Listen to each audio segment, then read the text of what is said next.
Namaskar to all. Welcome back in our chapter Human Settlements. And we are talking about different types of settlements found in different parts of the world. Mainly two types of settlements, rural settlements and the second urban settlements. After completing our topic, the classification of urban settlements, now we are going to start next topic, that is functional classification of towns. अब हम जो नया प्रकरण या topic जो हम ले रहे हैं वो है आपका नगरों के प्रकार्यात्मक प्रकार। ठीक है ना। फंक्शनल क्लासिफिकेशन ऑफ टाउन जो है वो नाम से स्पष्ट है। देखो बेटा, फंक्शनल का मतलब फंक्शन कार्य से है, मतलब वो नगर जो है उसका मेन या मुख्य कार्य क्या है। हालांकि ये बहुत मुश्किल है कि कोई नगर सिर्फ एक ही प्रकार का कार्य करता हो, कोई ज़रूरी नहीं है। Because town perform several functions simultaneously and it is difficult to label a particular function to any town. However, some towns perform certain functions more prominently than the others and they are known by those functions. हो सकता है एक जो सबसे महत्वपूर्ण काम है उसके आधार पर हम उसको वो नाम या उससे उसको जानना शुरू कर देते हैं। ठीक है ना, कि ये इसी के नाम से ही जाने जाते हैं।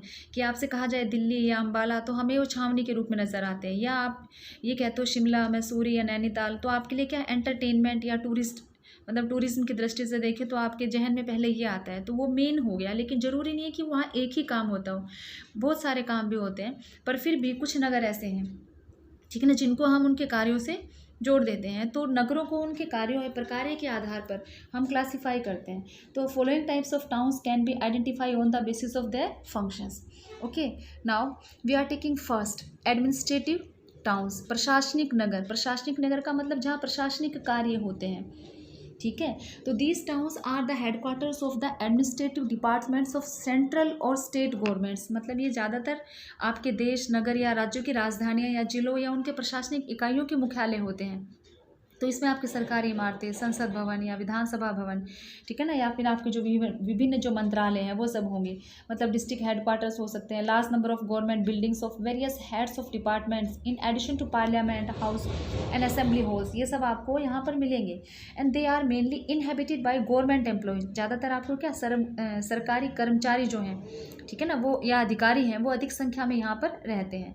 अब हमें लेने एग्जाम्पल कि ऐसे कौन से हैं। तो दे आर मेनली इसके अंदर हम जो लेंगे तो आपके मेनली क्या हो जाएंगे, national capitals such as New Delhi, Canberra, Moscow, Beijing, Tokyo, Washington DC etcetera वगैरह वगैरह जो हैं ये आपके, या पेरिस, लंदन, ठीक है ना, ये हो जाएंगी। एग्जाम्पल इंडिया में भी ले सकते हैं कि स्टेट कैपिटल्स, तो हमारे स्टेट कैपिटल जैसे जयपुर, भोपाल, पटना, त्रिवेंद्रपुरम, हैदराबाद या बेंगलोर। सो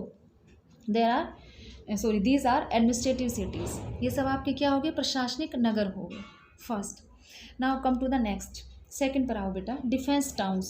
ठीक है ना, प्रतिरक्षा नगर। प्रतिरक्षा का मतलब सैनिक दृष्टि से, सुरक्षा की दृष्टि से जो है, ठीक है ना, तो ये इंपॉर्टेंट होते हैं। तो इन नगरों में सेना, नौसेना या वायुसेना के सैनिकों के निवास, उनके अभ्यास, मतलब उनको ट्रेन करने के लिए, ठीक है ना, उसकी दृष्टि से हैं वो आपके बनाए जाते हैं। तो देखिए हम इसको भी फर्दर क्लासीफाई कर रहे हैं in two parts. First fort towns and the second garrison towns.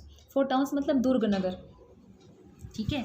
और ये क्या है, were build as a defence measures against the invading armies, कि पहले के ज़माने में आपके आक्रमणकारी है वो आक्रमण कर देते थे। तो हम देखते थे ना कि राजा जो है सुरक्षा की दृष्टि से किले में या दुर्ग में रहता था, ठीक है ना, उसके चारों तरफ आपका क्या मतलब इस तरह से, मतलब उसको इस तरह से बनाया जाता, चार दीवारी बनाई जाती थी कि जिससे सुरक्षा की जा सके उनकी।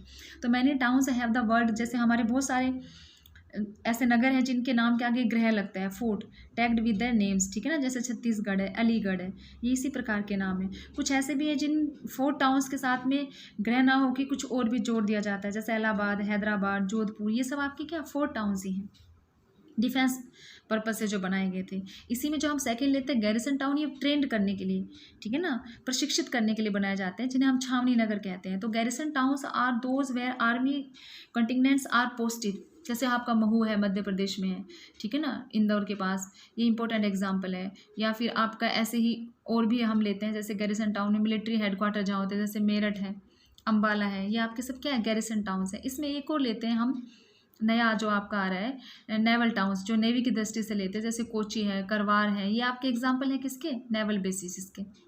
मतलब यहाँ जो ये कह सकते हो कि these towns provide facilities to the navy, ठीक है ना, उनको सुविधाएं देने की दृष्टि से हैं वो बनाए जाते हैं। तो ये आपके कौन से हो गए, सब सेकंड जो है आपके ये डिफेंस टाउन्स हो गए, ठीक है ना। ऐसे ही इसमें और भी है, जैसे हैलिफैक्स है, जोधपुर है, पुणे है, देहरादून है, ये सब प्रतिरक्षा नगरों के रूप में आते हैं, जहाँ प्रैक्टिस के लिए, रहने के लिए भी और ट्रेन करने के लिए, प्रशिक्षण के लिए की भी व्यवस्था होती है।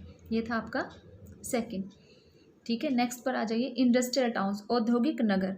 ये भी देखिए नाम से ही पता चल रहा है, इंडस्ट्रियल का मतलब जहाँ इंडस्ट्रियल पर्पस हो गया ना, तो इसका मतलब उद्योगों से संबंधित वहाँ पर काम होते होंगे, ठीक है ना, मिल होगी वहाँ, या फिर हो सकता है कि वहाँ खनन से संबंधित भी कुछ काम हो सकता है। तो इसके अंदर आपके इंडस्ट्रियल सेंटर मेन रहेंगे, मतलब जहाँ बड़े बड़े उद्योग हैं किसी भी चीज़ से रिलेटेड, तो आपके इंडस्ट्रियल टाउन्स कहलाएंगे, औद्योगिक नगर कहलाएंगे। तो आपके कौन से होंगे, they owe their development to industrial growth, Jamshedpur, Bhilai, Rourkela, Ahmedabad, Faridabad, Surat, Kanpur, Manchester, Liverpool, ठीक है ना, छत्तीसगढ़ ले लो। ये सब बेटा आपके क्या है, आपके मतलब बेस्ट एग्जाम्पल हो गए किसके, इंडस्ट्रियल टाउन्स के, ठीक है। मतलब उद्योगों से संबंधित जो काम है, इसलिए इनको हम औद्योगिक नगर ही कहते हैं। सूरत, बड़ोदरा, ये सब जो है ये आपके औद्योगिक नगर हैं, ठीक है, नाम से ही पता चलता है। नेक्स्ट आ जाइए कल्चरल टाउन, सांस्कृतिक नगर। देखिए अब सांस्कृतिक नगर का मतलब ये नहीं है कि सिर्फ संस्कृति से ही रिलेटेड है, इसमें हम और भी ले रहे हैं, जैसे आपके शिक्षा या आपके धार्मिक नगर, ठीक है ना। आगे हमने इसको सब क्लासिफाई किया है एजुकेशनल टाउन्स में एंड द रिलीजियस टाउन्स में। तो एजुकेशनल टाउन्स हो गए आपके शिक्षा नगर। इसका मतलब मेन जो उद्देश्य पहले था वो एजुकेशन से था। जैसे हम बहुत पहले चले जाते तो आपने सुना होगा तक्षशिला या नालंदा विश्वविद्यालयों का नाम, है ना। अब हम बात करते तो अब आपके बहुत सारे हैं, तो मेन पहला पर्पस वो था। अब ये भी है कि उसके साथ वहाँ और भी बहुत सारे कार्य होते हैं, ठीक है। तो देखिए एजुकेशनल टाउन्स में क्या लेंगे, many towns assume importance due to their educational facilities and they have universities, colleges, schools, libraries etcetera, जैसे ऑक्सफोर्ड, कैम्ब्रिज, ठीक है ना, ये कहाँ है आपके इंग्लैंड में, ठीक है ना। या फिर आपका अलीगढ़ है, रुड़की है, पटना नगर है, या शांति निकेतन, वाराणसी, पिलानी, ये कहाँ हो गए बेटा, इंडिया में ना, are important examples of educational towns. ये क्या आपके शिक्षा नगरों के या शैक्षिक नगरों के उदाहरण हैं, ठीक है। भारत के भी हो गए और हमने वर्ल्ड के भी ले लिए। मतलब जहाँ विश्वविद्यालय, महाविद्यालय, विद्यालय, छात्रावास, इवन पुस्तकालय, खेलों के मैदान, ये सब की प्रचुरता होती है, वो आपके शिक्षा नगर होंगे, ठीक है। ऐसे ही अब धार्मिक देखो, मतलब धर्म से संबंधित या तीर्थ स्थानों के रूप में जो जाने जाते हैं, या फिर हो सकता है कि उनकी महिमा वहाँ के महान गुरुओं से हो, ठीक है, उनके आधार पर उन्हें जाना जाने लग जाता है, उसी से वो फेमस हो जाते हैं। तो रिलीजियस टाउन्स कौन से होंगे, become famous due to their religious importance, Vatican City, Lhasa, Ayodhya, Haridwar, Varanasi, Allahabad, Amritsar, Vaishno Devi, Mathura, Mecca, Ajmer, ठीक है ना। ये सब क्या है आपके धार्मिक नगर हैं, तीर्थ यात्रा के लिए आपके या हज के लिए, इनके लिए लोग जो है वो जाना पसंद करते हैं, ठीक है। देखिए जैसे आप उदाहरण भी ले सकते हो कि वेटिकन सिटी पोप के कारण है, तिब्बत में लहासा दलाई लामा के कारण प्रसिद्ध हो गए हैं ना।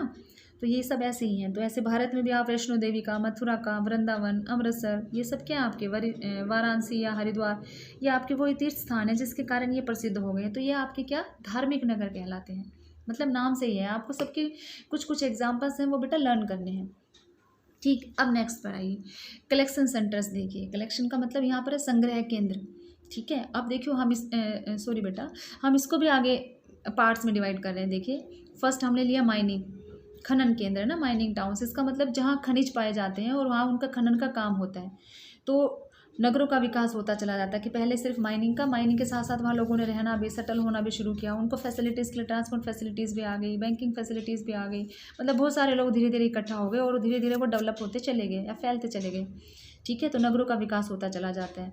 तो इसमें इसलिए हम इनको क्या बोलते हैं, आपके माइनिंग टाउन्स बोलते हैं, ठीक है ना। आप ये भी कह सकते हो कि mineral rich areas are known as mining towns, ठीक है, जो खनिजों में धनी है, जैसे जोहान्सबर्ग इन अफ्रीका, ठीक है ना। ऐसे ही आपका गुरली जो है ऑस्ट्रेलिया में, डिगबोई, झरिया, रानीगंज, धनबाद, ये सब आपके भारत में, खेतड़ी हो गया, ठीक है ना, ये भी इंडिया में हो गया। ये एग्जाम्पल हो गए आपके इंडिया के। तो ये सब आपके क्या है, माइनिंग टाउन्स, मतलब जिन्हें हम खनन केंद्र कहते हैं, ठीक। ऐसे ही देखो मत्स्य पतन जो है आपके, नेक्स्ट फिशिंग टाउन्स, मतलब मछली से रिलेटेड हो गए ना। तो वो नगर, ठीक है ना, जहाँ मत्स्य ग्रहण के कारण विकसित हो जाते हैं, जहाँ मत्स्य या मछलियों को इकट्ठा करने का है। तो इसका मतलब कोस्टल एरियाज़ के पास ज़्यादा होंगे ना, तटीय प्रदेशों के, क्योंकि मछलियाँ तो वहीं मिलेंगी। तो वो एरियाज़ आप ले लो। तो इंडिया में जैसे कालीकट है, कोची है, पांडिचेरी है, ये आपके क्या हो गए, इसके फिशिंग टाउन्स के अच्छे एग्जाम्पल हो गए, ठीक है ना। Have fishing as their main function, मतलब जो उनका मुख्य कार्य है वो मछली पकड़ना ही होता है, ठीक है, वो आपके ये कहलाते हैं। अब इसी में नेक्स्ट और है आपका कास्ट कर्तन जो है, ये आपका लंबरिंग से रिलेटेड है, मतलब लकड़ी का सामान जो है उससे संबंधित है। तो इन नगरों में लकड़ी का एक काम होता है। तो जैसे कनाडा में ग्रांड फॉल्स है, कार्नर ब्रुक है, और भारत में नेपा नगर, काठ गोदाम या हल्दानी, ये सब कास्ट कर्तन नगरों के एग्जाम्पल हैं, मुख्य उदाहरण है। मतलब सबके एक दो एग्जाम्पल आपको पता होना चाहिए। तो ये बेटा आपके कौन से हो गए, कलेक्शन सेंटर्स हो गए। ठीक है, अब नेक्स्ट पर आ जाइए, डिस्ट्रीब्यूशन सेंटर्स, मतलब वितरण केंद्र जो हैं।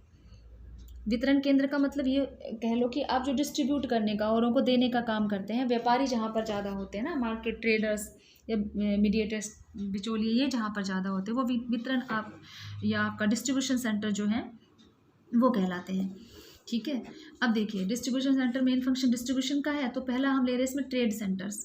ट्रेड सेंटर्स कौन से हैं, older towns were centres of exchange of goods which are known as trade centres. Exchange of मतलब वस्तु विनिमय का जहाँ काम होता था, ठीक है ना, उसके लिए जो वो पहले जाने जाते थे, जैसे मंडियाँ हैं। ठीक है ना, यहाँ बाजारों में व्यापारी, उससे संबंधित बैंक है, स्टॉक एक्सचेंज या बीमा कंपनियाँ या और भी वित्तीय संगठन भी हो सकते हैं। इसी में सेकंड जो है वो आपका है पोर्ट टाउन्स, पत्तन नगर। ठीक है ना, सी पोर्ट जो होते हैं, समुद्री पत्तन, मतलब कोस्ट के पास। तो port towns are located on the sea coast बेटा and are centres of imports and export, मतलब वस्तुओं का विनिमय, आदान प्रदान, या यूँ कह लो आप आयात निर्यात है वो हम करते हैं। तो बड़े बड़े नगर जो है वो पत्तनों का कार्य करते हैं और पत्तन नगर कहलाते हैं। तो हम बाहर से आने वाली वस्तुएं जो भारत में सप्लाई, मतलब इंडिया में लाना, या हमारे यहाँ जो सरप्लस है उसको बाहर भेजना, तो वो क्या हो गया, मीडियम ऑफ एक्सचेंज या माध्यम का एक स्रोत हो गया। ठीक है, तो मुंबई, कोलकाता, चेन्नई, त्रिवेंद्रपुरम, विशाखापट्टनम, कांदला, ये सब क्या है, हमारे मेन सी पोर्ट या मुख्य पत्तन हो गए। अगर हम विदेशों के बाहर की बात करते हैं तो Tokyo, Hong Kong, Singapore, London, New York, Liverpool, Rotterdam, ये सब आपके क्या है, समुद्री पत्तन ही हैं, या फिर वो एरियाज, ठीक है ना, जो एक्सचेंज का या फिर इंपोर्ट एक्सपोर्ट्स का काम करते हैं। मतलब these are the centres of import and exports and located at the sea coast, ये आपके पत्तन नगर कहलाते हैं। ठीक, अब देखिए बेटा, डिस्ट्रीब्यूशन सेंटर के बाद दो और बचते हैं आपके, न्यू टाउन्स और एक है रिक्रिएशनल टाउन्स। तो रिक्रिएशनल टाउन्स जो हैं ये मनोरंजन भी कहा जाता, मनोरंजन नगर कह लो, या हिंदी में विनोद प्रिय। मतलब आप कोई भी चीज़ सुंदर या आकर्षक या अच्छी होती है, उसके कारण पर्यटक हैं वो आपको, पर्यटकों को अपनी ओर जो आकर्षित करती है, अट्रैक्ट करती हैं। ठीक है ना, आप ये कह सकते हो कि ब्यूटीफुल है, अट्रैक्टिव भी है, इवन हेल्थ गिविंग भी है, and caters to the recreational needs of the surrounding areas. कि आप उसको आसपास को देखकर बहुत ज़्यादा अट्रैक्ट होते हो, अच्छा लगता है, तो आपका घूमने का मन करता है, जाने का, ठहरने का। ठीक है ना, तो वो एरिया जो लोगों को अपने पास आने के लिए या घूमने के लिए या वहाँ पर उसको देखने के लिए, ठीक है ना, अट्रैक्ट करते हैं। तो हम रोज़मर्रा की ज़िंदगी में कुछ समय है वो इसके लिए भी निकालते हैं, जो हमारे लिए सोर्स ऑफ एंटरटेनमेंट होते हैं। ठीक है ना, रिचार्ज करने के लिए अपने आप को, तो वो आपके विनोद प्रिय नगर कहलाते हैं। तो ऐसे बहुत सारे हैं। ठीक है ना, हर बार लोग हर वर्ष के अंदर जाना है वो ऐसी जगह पर पसंद करते हैं। तो इंडिया में अगर हम लेंगे तो श्रीनगर है, शिमला, दार्जिलिंग, नैनीताल, मसूरी, गोवा बीच, ठीक है ना, मियामी बीच, या फिर वर्ल्ड में कोवलाम बीच, जयपुर, ये सब आपके क्या है, विनोद प्रिय नगरों के उदाहरण हैं। ठीक है, जो लोगों को अपनी तरफ अट्रैक्ट करते हैं, अच्छा लगता है उन्हें जाकर। ऐसे ही न्यू टाउन्स हैं, न्यू टाउन्स बिल्कुल नए। ठीक है ना, मतलब आप ये कह सकते हो कि गवर्नमेंट जिन्हें प्लान करके बनाती है, मतलब this towns are build by the government in a planned way. जैसे इंडिया का एग्जांपल ले तो बेटा चंडीगढ़ हो गया ना, ये ऐसे ही हम इस्लामाबाद पाकिस्तान में ले सकते हैं, ब्राज़ील या इन ब्राज़ील ले सकते हैं, ये इसके एग्जांपल है न्यू टाउन्स के। And these are mostly national और स्टेट कैपिटल। ज़्यादातर ये जो हैं ये या तो क्या होता है, राज्य की, ठीक है ना, या देश की राजधानी होती है, जो आपके नवनगर जो कहलाते हैं। तो बेटा ये थे आपके क्या, फंक्शनल क्लासिफिकेशन ऑफ टाउन्स। नगरों का प्रकार्यात्मक वर्गीकरण था, मतलब कार्य के आधार पर उनको इस नाम से जाना जाता है। ठीक है, ओके बेटा, बहुत से नगरों की शेयर कर ली बेटा आपने ना। अब थोड़ा विराम लेते हैं और मिलते हैं नेक्स्ट लेक्चर के अंदर।